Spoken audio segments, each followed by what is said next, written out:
कोणाला काही पण वाटू दे, मी माझ्या फिटनेसकडे लक्ष देणार हेच मी यावर्षी ठरवलंय. हाय, मी कौशिका आणि मी युकेला असते. खूप दिवसांनी का होईना सूर्यदादांचं फायनली दर्शन झालं. नाश्त्यामध्ये सिरियल, 5 बदाम ते तर मस्त आहे. आणि खरंच सांगते, खूप दिवसांनी मी स्वतःसाठी असा अमेझिंग लंच रेडी केलेला. बटर पनीर, चपाती आणि पापड. हा हा हा, मन तृप्त झालं. पण आजचा दिवस खूप बोरिंग होता. म्हणजे मी दिवसभर बेडवर होते, मला माझा डे ऑफ होता, खूप बोर होत होतं. आणि थंडी -8 फील्स लाईक होतं. बाप रे, मरणाची थंडी. पण माझ्या अंगात मस्ती बघा ना.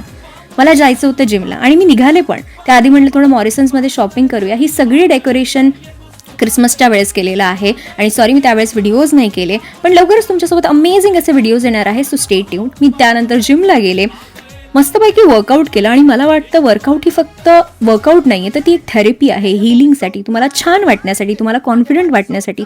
तुम्ही जर कुठलं फिटनेस वगैरे करत नसाल, जिमला जाणं गरजेचं नाही आहे. त्यासाठी तुम्ही रनिंग, घरी पण काहीही करू शकतात, पण नक्की करा. तुमचा गोल काय आहे 2026चा मला कमेंट्समध्ये सांगा.